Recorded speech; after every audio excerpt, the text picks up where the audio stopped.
I know on Energy Matters, we always talk about mental health and spirituality and that side of well-being. But in today's episode, we've got a very special guest, Dr. Robin Berzin, and we're going to be talking about getting our physical bodies right and healing our guts and the future of medicine. So excited for this episode. So welcome back to another episode of Energy Matters. Got my co-host here as always, Cody Edner. Hey, everybody.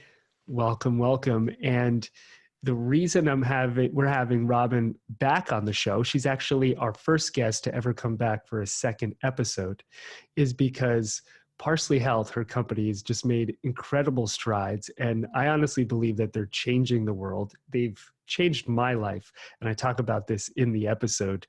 I had all sorts of gut issues and I was feeling tired, and I went and got a membership and started seeing their doctors, and it was totally life-changing. So I'm definitely a little over enthusiastic and an evangelist. And I met Dr. Robin Berzin in the Himalayas like 10 years ago. Pretty crazy.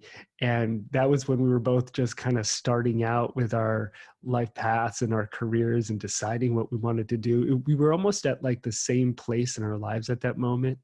Cody, like we were Right. deciding like, who do we She want had to just be? finished, right, college, and you were out of college by She then? was in medical school or finishing medical school Right. at that time. And we are both just figuring ourselves out. And, at that age in your early 20s, you're like, I want to change the world. I want to do something special. And so we definitely had that energy. And when you're in the Himalayas, it's easy to like fantasize and, and all of Yeah. that jazz. And you were both seekers at that time. I mean, you were looking for We were, something, we were right? meditators Looking and for an looking. answer. Yeah. Yeah. So definitely kindred spirits on the path.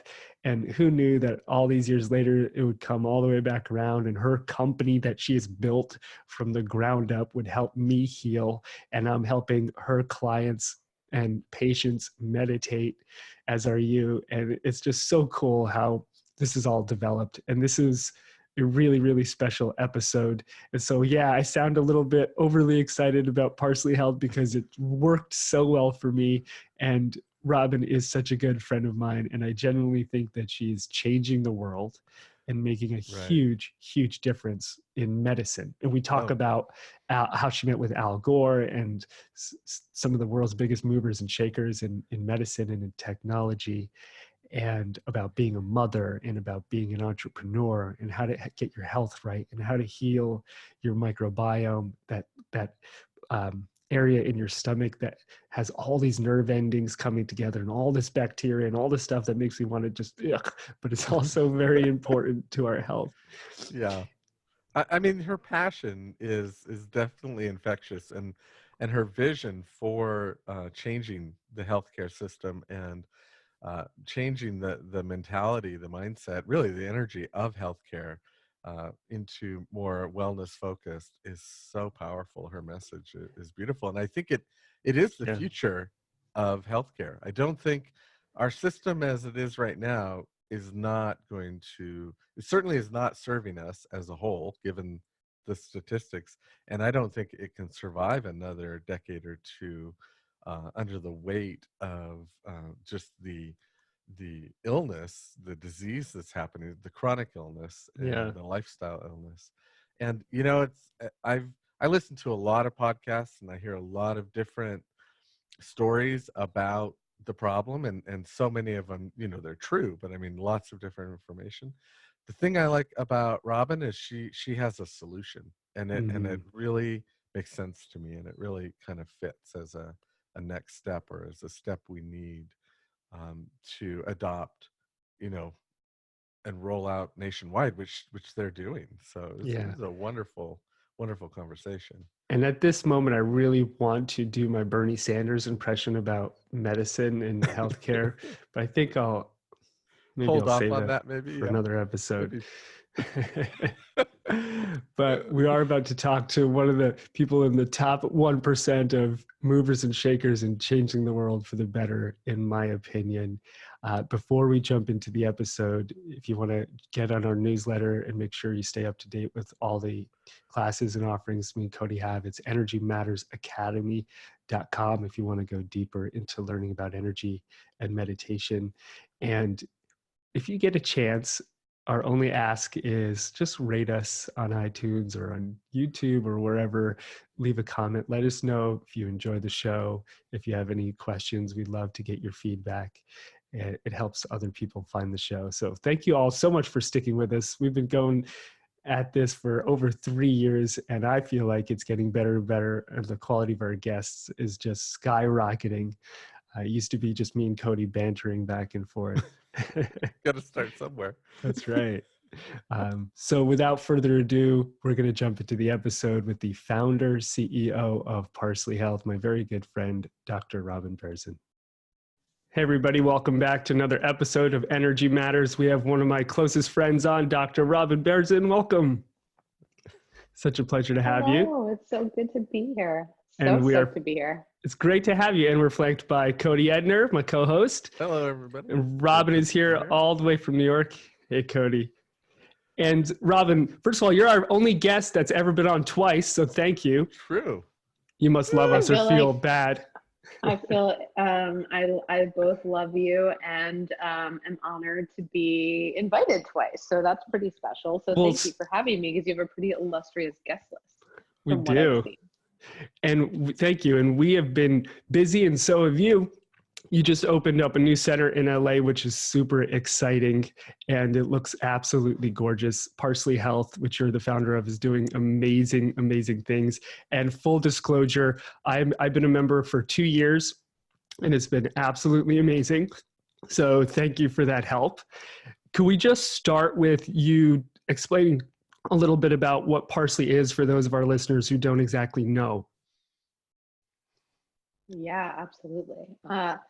So we are really redesigning primary care medicine as a modern, holistic, and personalized service whose goal is to get to the root cause of disease and to optimize your health and help you live a long, healthy life and help you thrive.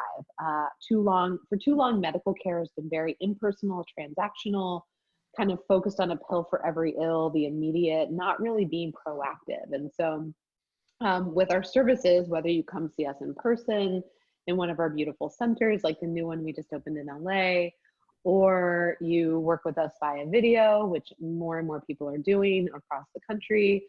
Either way, you have this incredible group of doctors and health coaches and team who are dedicated to really getting underneath the hood and understanding where your symptoms come from, helping you better manage a disease if you already have one, or helping you optimize your health. And we use a lot of nutrition, mental health, sleep, fitness, lifestyle change, but we also do a lot of really cool in-depth diagnostic testing that's very advanced and cutting edge. And we bring together the best of the most modern medical science. We're all real doctors who trained at top hospitals and universities with this more comprehensive, personalized, and holistic approach. And so that's kind of like, in a nutshell, what we do. It's incredible work, and I have to be completely honest, it's totally changed my life, Robin. I tell all of my friends, I'm like, you have to do Parsley. And then their first question is, wait, what is it? And so I wanted to do this podcast so you could explain clearly to people exactly what it is. And if I could just share a little bit about my own experience in David language. So I was having gut issues and I was getting really tired and brain fog all the time.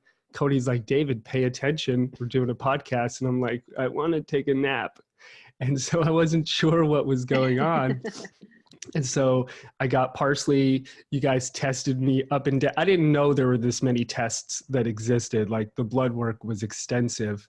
And even the guy who came to my house to do my blood work, he said he works with tons of doctors, and Parsley Health is by far his favorite to do testing with. They're the most comprehensive. And just the phlebotomist saying that, I thought was a big deal. That was pretty cool. And so I got all of these tests done. I realized my diet was off, my microbiome was off. Parsley put me on all these great supplements. And it was the first time in my life where I really felt like there were doctors that cared, and that there was like a space being held for me, and that there was a team working on me rather than just like a one-off shot, like my belly hurts, here's a prescription, go get better, best of luck. It was Right. such a different experience.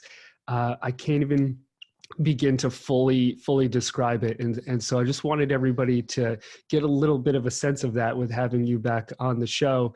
And maybe you could walk us through a little bit of what that is like for most people. So one, I guess the question is, why would somebody come to Parsley and be a member? What is it that they're generally looking for? And two, how do you walk them through that process of going from just being sick to not being sick to being sick to being well, really well and optimized? Or maybe they're not sick, but they just want to be super optimized. So how does Right. that generally look for you when somebody walks through the door?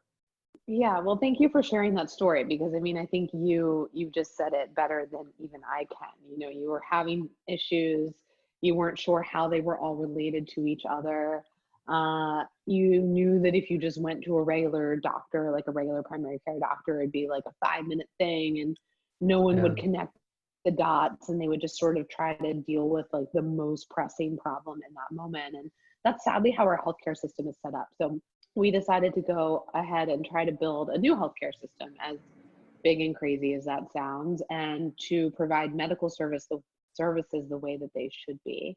And I had been lucky enough, you know, I trained in medicine. I'm a doctor. I trained at Columbia and Mount Sinai Hospital in New York City, which are two of the top institutions in the country. And I had that amazing experience in foundational training, like all of our other doctors at Parsley have too, at similar institutions. But man, was it clear that it was broken and it wasn't enough. And we were just kind of throwing pages and pages of prescriptions at people and not looking at the root cause. So, you know, what I saw was the reality of modern life in front of me as I was training in medicine.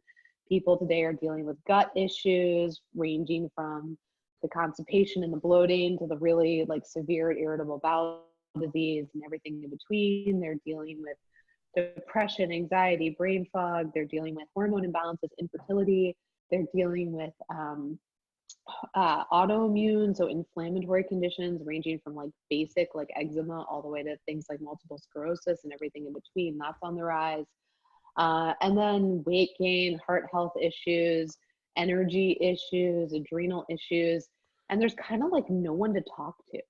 And so, and then we have this crew of folks who, as you said, aren't sick, aren't dealing with any of that maybe, but they're like, you know what, I saw mom or dad or grandma or grandpa on a ton of meds and get Alzheimer's early and all of these things. And like, I want to get on top of it. And so you sign up online, and your first visit with us is an hour and 15 minutes with a doctor.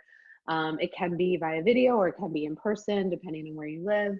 And by the way, we're live in New York and California for virtual medicine, and we're rolling out the next 48 states over the next kind of 6 months. So if you go to our website and you have to join a wait list to sign up for virtual care, which is our video-based visits, because you don't live near one of our clinics, don't worry, it's happening really, really soon. Get on that wait list because we want to hear from you. But we're offering that.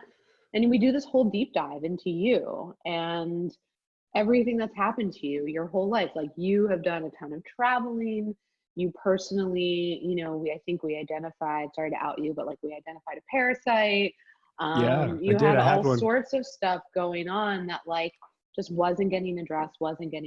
And so we do this whole deep dive. Then we do advanced diagnostic testing. That's a fancy way of saying we might look at your poop and look at your microbiome or your parasites. We might look at your heart health I in a more saved some in-depth for way. Cody. Yeah, you saved him. That's so nice of you. A sample. You sent me a sample by accident. Oh, so good. We look at your blood work. We might look at saliva, hormones. We look at all sorts of stuff in a way that other doctors aren't, because we're taking this more proactive and personalized approach. And then we only do membership. And the reason for that is you work with us over time with a doctor, with a health coach, again, in person or via video. And the reason we're doing that is because like you don't get better in a visit. Like that's like saying I can go to the gym once and be super, super fit, right? It doesn't work. And so what I saw in medicine when I started Parsley was that we were trying to like whack-a-mole problems with these quick visits, and there was no ongoing care, there was no relationship, there was no holistic plan. And so as a result of that, it was just like whack-a-mole, that like arcade game, like all those problems just kept coming right back up. And so that's kind of how you work with us, and we take a different approach, and we have some pretty awesome health outcomes to show for it. Yeah, you do. You also, and Cody, I don't know if you know this, but if you get a Parsley Health membership, you get a gluten intolerance that comes with the membership. It's part of it's a feature package. Yeah. The package deal. Yeah. But it's true though, right, Robin? Because a lot of folks that come in have some kind of intolerance to food that they don't know about. They've never been tested, and it's causing a lot of gut issues. And I was one of those people.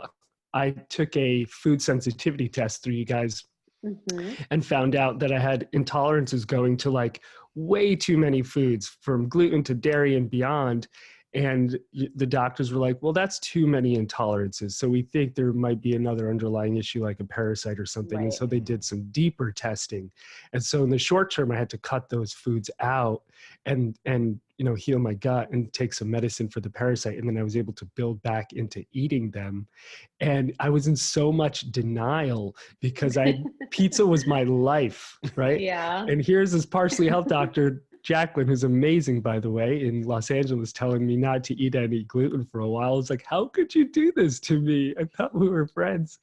And I needed to heal my gut. So I think there's a lot of people out there who don't realize that they've got some sensitivity going, or something's imbalanced. Maybe when you were 25, eating everything was fine, and now you're 35 or 45 and it's not. And I was definitely in some denial, and it took a health coach and a doctor. And that's a great story, because first of all, people are in denial. Some people come here and they're like, cheese is my life raft, don't take it away. And I'm like, well, if cheese is your life raft, like, we have other problems we need to talk about. That's right. But it's interesting because, I had the same situation. I had eaten gluten and dairy growing up and been fine, but in my mid-20s, I developed really horrible cystic acne after a period of extreme stress. And that period of extreme stress had led to something called leaky gut, or intestinal permeability. And when that happens, and that can happen from an accident or a surgery or an infection like a parasite or a really bad, bacterial infection in the gut. Lots of different things can trigger that.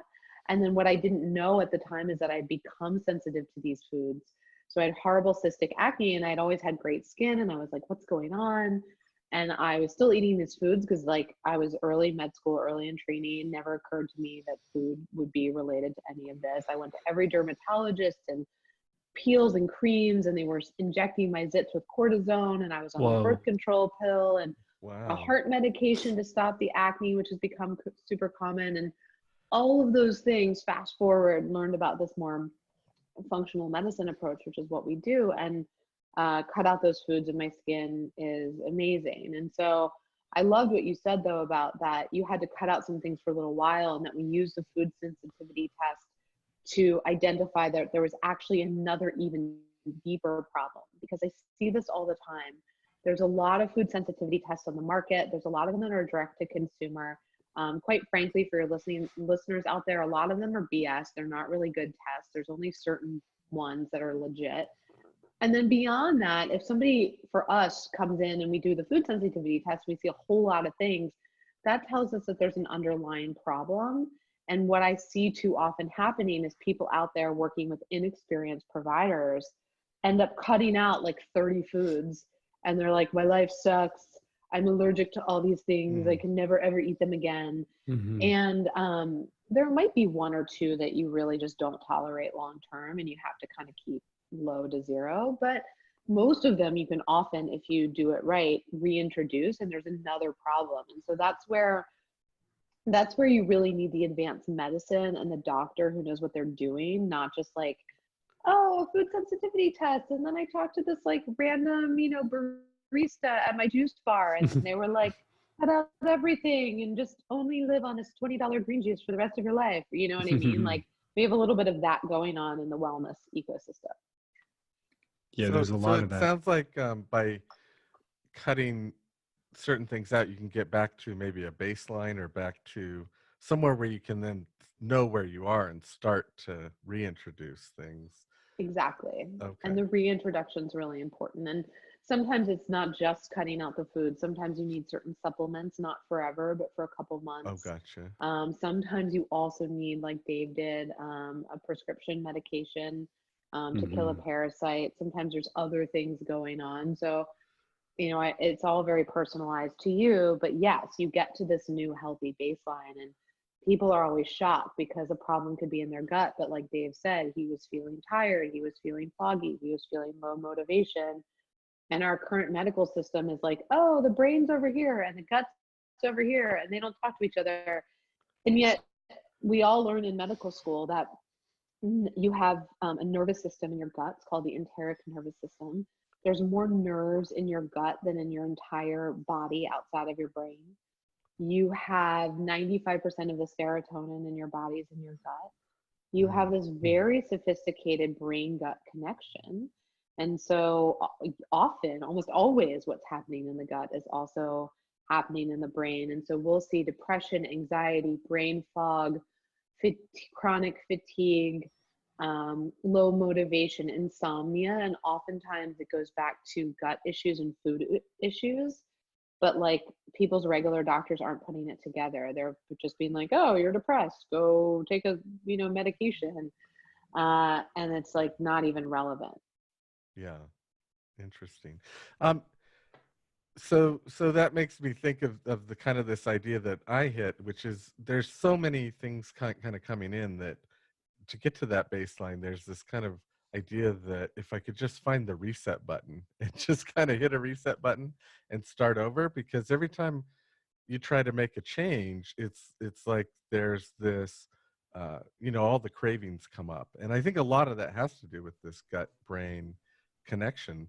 But how do you break through that kind of initial wall and start to take those steps to make some changes? Are there some simple things you can start to do on your way to maybe Parsley Health? It seems Yeah, like such a big absolutely. step, to jump right into the middle of it all. Yeah, well, I mean, I think that's the beauty of working with us is that we don't start in the middle. We start at the beginning, and not everybody needs to cut out foods, not everybody needs a special diet, not everybody needs supplements. So we kind of meet you where you're at and try to decide on like what's the most important thing to get started with. You don't have to do everything, but I think with food stuff, I think it's easy actually. Just take one thing. Just try being dairy free for a month and Hmm. reintroducing it. Like, you're not going to die. You are going to be okay. Are you sure Cheese is about that? not your life route. And just cut out one thing for a month and see how you feel. Or, you know, start with a meditation practice. There's a big gut brain connection. And we prescribe meditation at Parsley about 10 times more, 10x more than medication. Mm-hmm. And we prescribe meditation because you have a really deeply powerful tool inside your body already, which is your parasympathetic nervous system controlled by your vagus nerves, which are two nerves that go from your brainstem down to your all of your innards, including your gut. And there's a huge brain gut connection. And so people who are chronically stressed and in that like low grade fight or flight, running all day from the email lion that's chasing them, going to their spin class, drinking their wine, doing it all over again, sleeping poorly, Mm-hmm. drinking too many coffees, all the things, that is a setup for gut problems. And Mm. so just starting with a daily breathing practice or meditation practice, 5 minutes, a couple times a day, and tuning in can help trigger the parasympathetic nervous system, which is your rest, digest, relax, and heal side of your nervous system. And that's a big gateway drug. That's like your biggest opportunity to not only kind of start healing your gut from the inside out, just with a meditation practice, which is critical.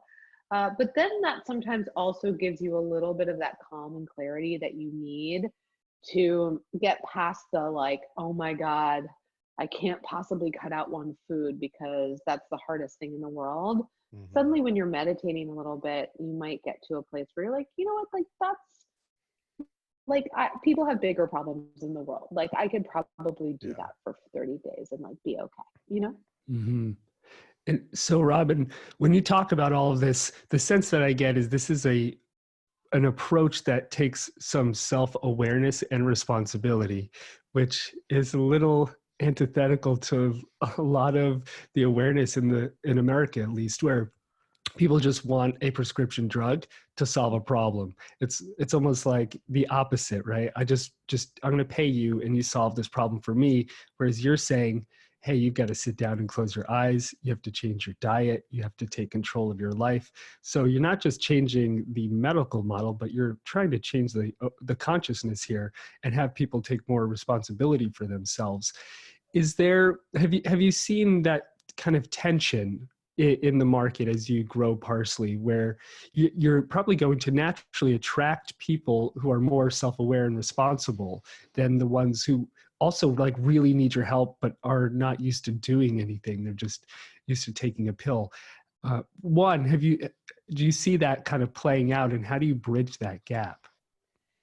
You know, it's interesting. I feel like that gap, like that bridge over that chasm, is actually getting bridged for us, and it's being bridged for us first by this just like giant groundswell of people interested in health and wellness, whether it's Mm, meditation, it might be food, it might be, you know, your Peloton bike or your, you know, your fitness class or these other things. I think sometimes it starts outside of medicine. And so what's been really cool over the past couple of years since starting Parsley is just watching how this groundswell is happening everywhere. And so I think more and more people are understanding, yeah, like prescription drugs are useful and I might want that, but I'm not feeling great.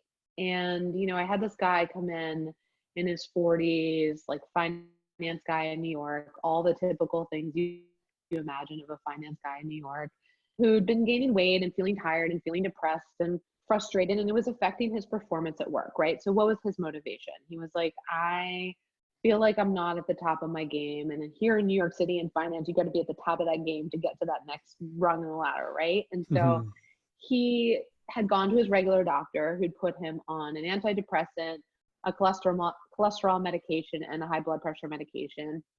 And he came to us because he was like, you know, this is all great. I've been taking these medications for a couple of months. And so like my doctor tells me like, you know, this is what I need to do. But guess what? I'm still tired. I'm still depressed. I'm still not at the top of my game, and I'm still gaining weight, and I'm still kind of like, these drugs haven't actually solved the thing that I care about solving. And so we did a deep dive. He ended up having a thyroid condition Mm. that was causing high blood pressure, weight gain, high cholesterol, high cholesterol, weight gain, which then in turn leading to high blood pressure, as well as depression. It's really common when you have low thyroid function. One of the common top 5 symptoms is depression. And so through changing and then he was living on like the New York standard diet of like burgers and beers, you know, like the mm, banker diet of burgers and beers. And that wasn't helping, let's just say. So we got on some supplements that gave him more energy. We got him off of the foods that were causing energy crashes. We gave him some thyroid support. And long story short, he's off of all of the medications. And more important than even being off of the medications, which saved like in aggregate about 10 grand a year, he was like, I'm no longer tired. I'm no longer depressed. I'm losing weight. I'm feeling good. And I'm on top of my game at work. Right. So I think that's where this idea of reaching your greatest potential, I think, is kind of penetrating the zeitgeist and getting people more interested in the pill might like help me solve my immediate scary problem, and that's valuable, and we don't want to get rid of medications because they're useful, but they're not enough. And so I think that's akin to like the work that you're doing and you guys are doing with this podcast, is that you know, when I started Parsley and when I thought back about like, well, why are we doing all this? Why are we trying to transform people's health with the world's best possible medicine, which is our mission? Like, where does that mission come from? Like, why does that matter? Like, wait, maybe I could do something else, right? And the reason for that, and goes back to the vision for the company, and the vision for the company is about this idea that when you improve, right, maybe not totally transform, but in some way improve somebody's mental, physical, spiritual, emotional health in some way, you unlock that individual's greatest potential. You unlock their potential in a new way. And when that happens, they are able to contribute to this world in a different way. Their relationships change, how they consume changes, what they buy changes, maybe their job changes. And that's how we're going to get to this like world that we all want to live in. And so similarly to you guys turning people on to meditation, I think a lot of people, even if they're the kind of person who's like, yeah, I just want to go to the doctor and get the prescription and be done with it, which is like a valid feeling. There's this other feeling, which is, but I also like want to live my greatest life. And I think that's kind of universal. I love that. I've always had that similar feeling with turning people on to meditation and then self-awareness that if you want to change the world, you kind of have to do it one person at a time. You have to get that one person to change and affect the world differently. That brings up a question to me that's maybe just kind of a personal question, but was there a defining moment or kind of a tipping point for you in the middle of your education, and medical training where you kind of went, I have to be the one that changes the system. I can't participate in this system? I mean, there was in the system, yeah, for sure. I mean, there was many along the way. I think I was primed, right? Like, Dave and I met randomly in India my first summer after medical school. So this is over 10 years ago when Dave and I met. Okay, so you were seeking. You were a seeker us at that point. Way back in the day. Okay. And I was traveling in India and we met, and I was going to ashrams and learning to meditate, and Dave was really into Vipassana meditation and these other forms of meditation, was like light years ahead of me, and really got me interested in that world in a way that I hadn't even, I already was interested because I was there, but like that, then it was kind of a whole new level. And I had gone to Nepal actually originally to work on a cervical cancer screening project for a big international aid organization. Like I hadn't gone there to for spiritual reasons, even though I was like a yogi and I was interested in seeing that part of the world. So I think those things prime me for seeing the world in a different way. Again, my meditation practice improved my mental, emotional, physical, spiritual health in a way that made me unlock some of my potential that might not have been unlocked otherwise. And then I think in the medical training side, I just, through my yoga practice, through my meditation practice, through changing my diet and seeing how that improved my skin, but also everything. I got to this place where I remember being in training at an intern year of internal medicine training at the hospital, and just like printing out prescriptions like 4 at a time and frantically signing them and handing them to people. And 2 minutes out of my 15 minutes with them was spent signing prescriptions. And I'm an impatient person, like a radically impatient person. So it's both a strength and a weakness. But I think I was just like, this isn't helping. Like I'm at one of the top places in the United States to train in medicine. And like what I'm being trained like a gopher to get better at right now, and like faster and better at handing these drugs out to people, like something here seems like really wrong. And so I started asking myself, well, like, why am I at the best places one can possibly train and with amazing doctors who are really caring and, very well-intentioned. And yet, why is this like this? And I realized it's because we'd sort of created this system of primary care that actually makes primary care urgent care and not actually primary care. So we've all, and this is back to Dave's question about like people expecting a pill, we've all been schooled over the past 30, 50 years by our healthcare system to think that primary care is fast. It's like 10 minutes. It's free, like it's covered by insurance. If you pay for anything for it, it's like that's crazy. That it is just being handed a stack of prescriptions and referrals to specialists. And that you only like go there when like something's really wrong. Like you don't have a relationship with this person. You just like go, and basically everything I just described is urgent care. It's actually not primary care. And urgent care is a good thing. Like you have that cold and flu, that bronchitis, you get you break your arm, like whatever, like yay, like let's have urgent care for that. But 90% of our diseases today are of the cost of our diseases today are chronic lifestyle driven diseases, Alzheimer's, diabetes, Right. depression, all the things I described earlier. And those things aren't addressed by urgent care. Like those things are not managed by urgent care, but we kind of got rid of primary care in its more elevated, meaningful way that it should be there. And so that's kind of where I was like, well, why can't we actually use all the best technology, all the best modern medicine, but elevate primary care to being something that is what people today actually need? Yeah. Mm-hmm. It sounds like our healthcare system kind of became almost like automation or like a factory, and that everybody just became something, in that factory that can be fixed with one visit. And sounds like and maybe this makes sense to me in the sense of meditation and spirituality, is that it's more about relationships and building a relationship with someone over time where they get to know you is maybe the more important thing, certainly, and the foundation of helping that person take ownership over their own health, be proactive, and kind of change the model from fix what's broken to whatever word we're going to use, optimize, or Mm-hmm. be in a growth model and a kind of moving forward model. I like that because healthcare is in the conversations, like politically, everybody keeps coming back to healthcare and healthcare and healthcare, and it's all about the cost and paying for it. But it feels like we're chasing after, like, the disease and the chronic illnesses are ahead. They've gotten ahead of us, and we're trying to chase after them. And this model sounds like you're getting ahead of them and Yeah. creating a real solution, actually.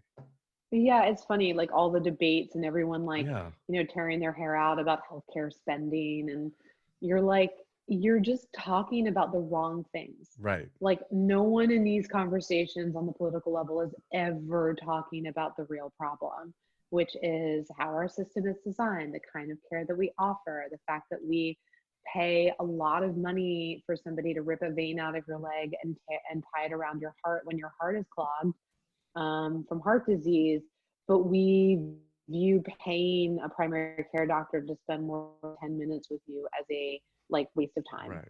And you're like, okay, you can slap an app on it and you can have flat screens and you can track all the data and you can like try to bring the cost down. But guess what? If you don't change the medicine, you will not bring the cost down. And I had this amazing day. I told David about it a week or two ago in San Francisco with former Vice President Al Gore and about 40 of the top kind of healthcare leaders and innovators in the country, from big companies like Amazon and Apple and Google, and from big retail health players like Walmart. And then there were people there from insurance companies, and there was a couple earlier stage companies like us. And it was so fascinating because it was so refreshing because it was like a group of people actually talking about what needs to change. Mm-hmm.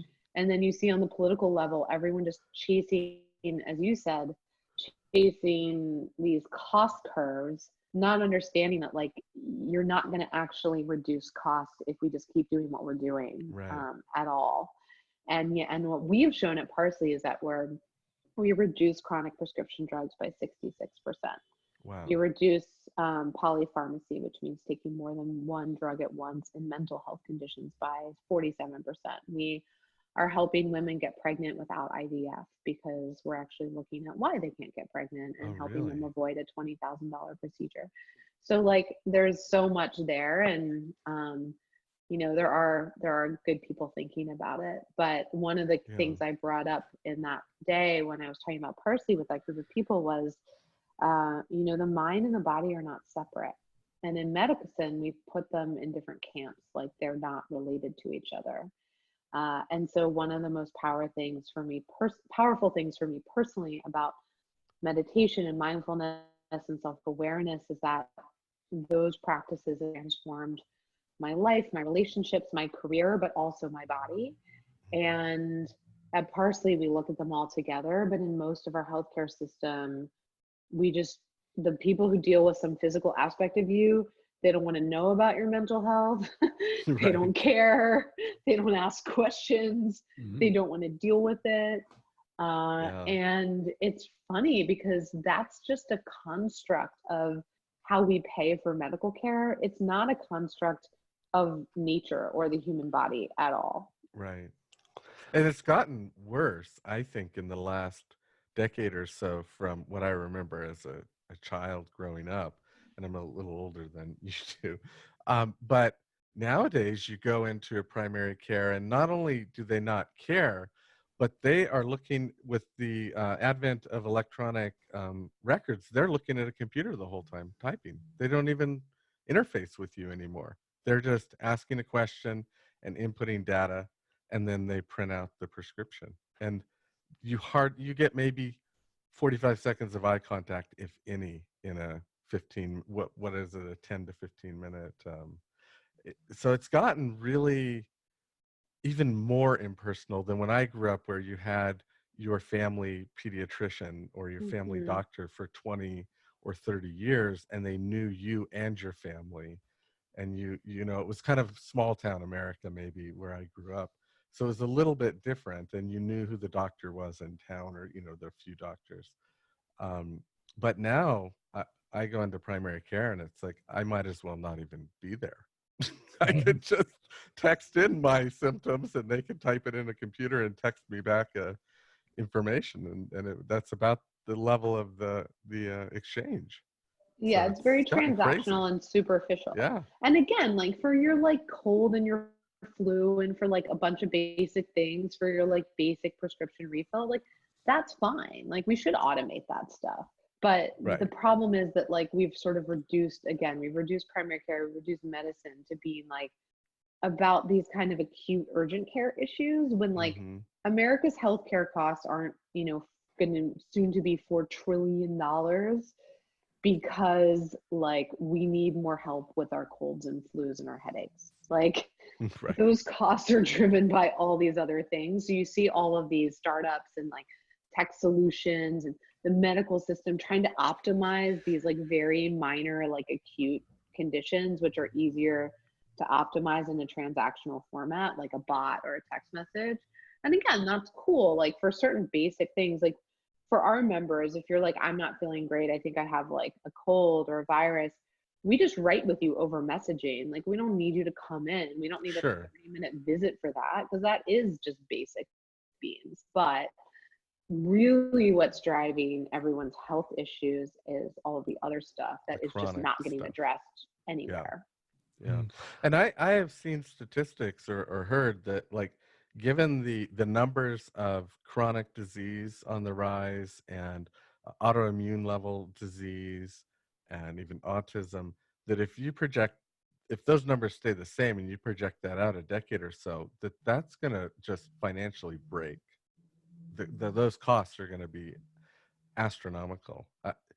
Are they talking about, in those kinds of groups, or the different people that you interface with, is there an awareness of that, or thoughts Oh about yeah, I that? mean it's all anybody talks about. And it's Yeah. also the fact that this year for the fourth year in a row, average life expectancy in the United States is going down. Yes. That's just, And it's just sad. We're like, there's this deep awareness that we're spending so much and that things are getting worse, and that, forget the cost, right? The costs actually drive a lot of our economy, which is the thing you don't hear people talking about, but sure. which is the underlying truth is that healthcare in this country adds about 30,000 jobs a month. So if we Right. were to really reduce healthcare costs, we'd also crash our GDP. So there's sort of this underlying disincentive to really do anything about it, ironically. At Right. the same time, people are getting sicker and living shorter lives and having a worse experience. And that is because 94% of our diet is ultra refined. We look at screens 11 hours a day. We sit on our butts 8 hours a day. We're swimming in a sea of microplastics. Like Right. all of these Ew. things have, I know it's gross. We have like a setup for sickness. And so Yes. no one kind of in between, they're like, oh my God, healthcare costs are going up and life expectancy is going down. But in between, We're kind of one of the only ones dealing with the why of all of that. Right. But I do think you're going to see that shift. That more and more, because it seems like the only way to break that disincentive, because that would hold true with any doctor. Like, they only get paid when I'm sick, right? I only go in when I'm ill, is to set up a wellness system, or a system that feeds on Mhm. wellness, like what you're Right. doing. You're breaking Right. that whole Membership system. model. There's a Yes, reason. yes, There's a I love rhyme it. to the, there's a method to the madness. There is. I Yeah. love it. And what I love about the Parsley model is the accountability. And that's not something I took into account when I started. That never crossed my mind, even though I coach people and guide and teach. When I got a health coach that I was meeting with, and they were constantly checking in with what I was eating and if I was taking my supplements, it truly did change my behavior, because I knew, oh man, if I go in and I haven't been doing it, I'm in trouble. And then just also that Robin's gonna know, they know I'm friends with Robin, they're gonna tell her. But also just the, like, the reflection of, oh yeah, this is my plan, and somebody's here, almost like a guide or a coach helping me along the way. That was extraordinarily helpful. So Robin, you're in a room with the former vice president and the heads of the world's biggest corporations, all trying to, I'm assuming, solve healthcare issues, right? Was that what that day was about? Yeah, it was a whole day on healthcare. And Yeah. so most of us will never get to be in a room like that because we're not as smart as you. But for those of us who would like to be a fly on the wall, when a group of people like that get together and Al Gore's at the head of the table and he's like, let's solve some healthcare issues, what does that look like from the inside out? How did everybody approach it? What are the movers and shakers really doing, and how are they trying to solve these issues? Were you impressed? Were you unimpressed? Were you like, wow, this is, we're on the cutting edge here? It was both incredibly impressive and also a little bit like, oh wow, even these people haven't figured it out. And it was impressive because the earnestness and honesty and diligence and hard work going into analyzing the data, understanding the problems we're facing from all corners of the healthcare system, from the head of a famous pediatric hospital in California, talking about using new technology to identify infectious diseases in the bloodstream of kids to keep them alive, to talking about technology, AI, that is like helping fix the underlying billing systems. There was a dinner the night before and I met the guy who was like, yeah, we're doing like AI for healthcare billing. And even I, as nerdy as I am in healthcare, I'm like, snore, like I don't care. And then he spoke on the next day, which was the full day. And he actually made this topic interesting because of how screwed up how we even bill for anything in healthcare is, and how untransparent and dated, and how these hospitals are using like these paper systems and there's no tracking of it, and everyone overbills because the billing is so bad that they just assume that like 80% of it doesn't get paid, so that right. There's just all these crazy, just blockbuster level inefficiencies. And so I thought was impressive about the day was the like genuine earnestness and trying to create better, and thoughtfulness and sophistication of these problem solvers around the room, who all were in different areas, some of them very different than me. And then I also left with the feeling like, wow, we have a mess on our hands, and that there isn't going to be one, savior, that it's on all of us to demand better from our healthcare services. It's on all of us to demand transparency, to push our politicians to have real conversations.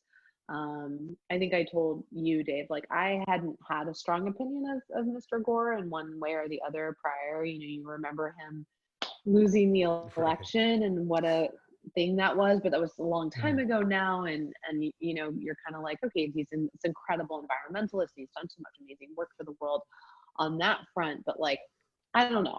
I'm not a super like in-depth politics person. And so I was like, oh, it'll be cool to meet him. Like, I don't know what his deal is, right? And I left like, wow, he's an impressive guy, and wow, he would have made a great president. And I think that also made me a little bit sad, but also happy, because there are like really good people in the world trying to solve these these big problems, It's and amazing. that many of them just need a little bit more meditation and mindfulness in their lives to gain some clarity, And a in little how they're bit going to solve the problems. more of you showing them, because you gave a talk as well and you got to educate them on the future of medicine and telemedicine. So I think that's super, super cool that happened. And so Robin, you are first and foremost a doctor, but you're also an entrepreneur. You're like half doctor, half entrepreneur, and half mom. Because you can't see on the screen if you're watching on YouTube, but Robin is like 7 months pregnant. Yeah, Is this belly your bump second, is right? real. There it Yeah. is. My second one, I Oh. know. Amazing. Yeah. And so and we've talked about this in private, but like, Yeah. more than half your time is running a business and taking a vision and making it a reality, which is much harder than just being a doctor. You're running a huge team of people. You've got centers all across the country. You're raising money. You're changing medicine. You're raising kids. You're being a doctor. Like, holy cow, first and foremost, like, bow down to you and all the work that you're doing. Me and Cody by 10 a.m. have just tied our shoes and we're like packing our lunches to That go is not outside. true. That is not true. It's close to Guys, true. And so, is there are you taking some kind of supplement we don't know about? For everyone listening or watching, how does somebody have that much drive and manage all of that? What do you do different, or what can people listening and watching who are inspired by you do to take a step on being so much on their path? Were you just born with vision? Were you just always wanting to change the world, or is that something you developed no, into? I think I found it, honestly. I think I found it through, I mean, meeting you and my yoga practice and doing Vipassana and I think I grew up, I mean, I was very book smart and I did really well in school. And so that might have been a combination of, good school and crazy parents and, some natural ability. So I was able to ultimately survive something like Columbia Medical School or even get in there. So I'll take that, right? That might have been there. But I think the motivation and the drive come from head aligned with heart. And I think when you get your head aligned with your heart, like if you're thinking about the things you want to do in the world and they're just ideas and deep down, like you don't feel deeply passionate about them or connected to them, we're all kind of walking around with a concrete wall between our heads and our hearts and heads and our bodies, kind of ignoring what's happening from the neck down. And so, meditation and yoga were the things that for me at least helped me kind of break through the concrete wall. And so the stuff that you guys are teaching are getting people to kind of, crack through and maybe have a little two-way light going in there, because we don't talk a lot about that stuff in our American culture.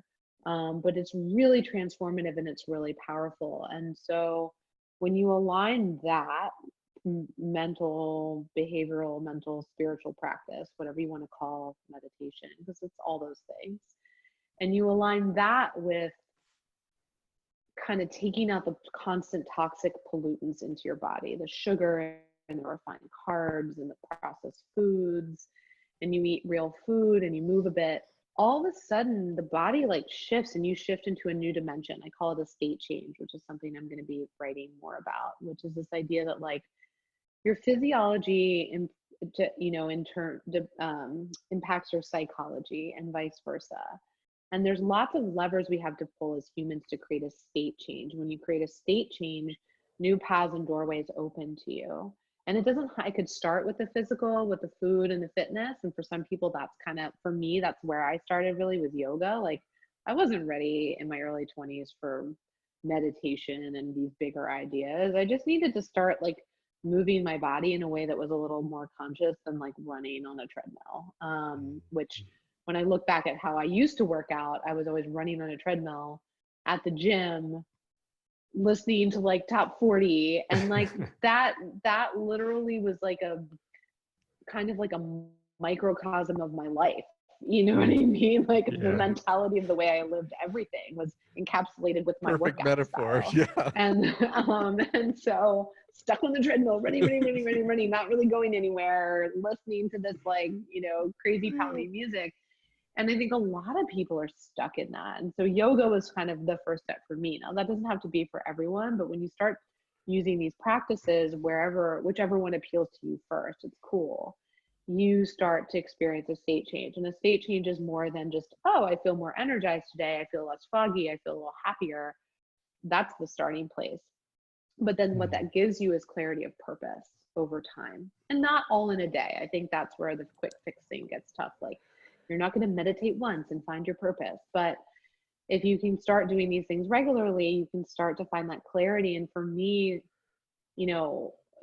this crazy job I've constructed for myself is really hard. And being a CEO, you don't go to school for that. You don't go to school to raise venture capital. You just learn literally through hard knocks over and over and over again. You don't learn how to hire and manage people or fire people or any of the things that come with running a business in medical school. And so that's also school of hard knocks.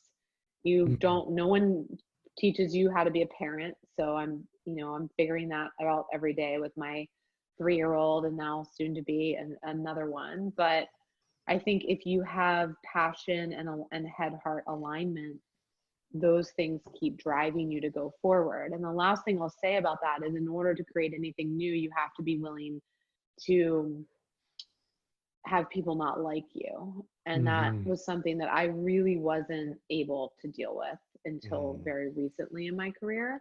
And I was at a birthday party this weekend for Dr. Mark Hyman, who many of your listeners might know. He's written like a billion bestsellers, and he's really led the functional medicine movement. And someone was talking about one of the most amazing things about him is that he, as a leader of a movement, he's had the thick skin to deal, right, when someone calls him out and says, someone from conventional medicine who's like, food doesn't matter, or whatever, or somebody just disagrees with him. And I totally did not have the ability to like withstand that. Like, I remember writing an article for a healthcare blog like 5 years ago or 4 years ago, maybe, when I was thinking about Parsley, and all these doctors who commenting and like slamming me, and being like, oh my God, I just want to like run home and retreat and like stop all of this. I don't want to get yelled at by these fancy people. But that is that head-heart alignment, and then that willingness to keep going even when things don't go your way, or when someone you respect disagrees with you, knowing that there's no one person with all the answers. And so guess what? Maybe some of your answers are true. I think the meditation that you guys are teaching and the awareness and the spiritual practice allows people to align with their own information as opposed to external information. And that gives you some of the wherewithal to be like, okay, my version of truth may be just as true as yours, Yeah. Thank you, Robin. So beautiful. Yeah. It sounds like the first step is get off the treadmill. Yes. I like it. And eat some parsley and heal your gut, get your heart and your head aligned, and you're well on your way. And Robin, thank you. First of all, thank you so much for being here and taking the time. I know you're super busy and sharing your vision and your story. So thank you for that. And for everyone listening, we're going to put there's a link to Parsley Health in our show notes. So if you want to check it out, you can. And now Parsley is creating telemedicine, right, Robin? So you won't have to be in New York or LA or San Francisco. You'll be able to get get all these amazing services from wherever you are. That's and I'm awesome. Very excited that you guys are expanding. It's like the Tesla model. You start at the top, right, with an exclusive thing, and then you build the Cybertruck.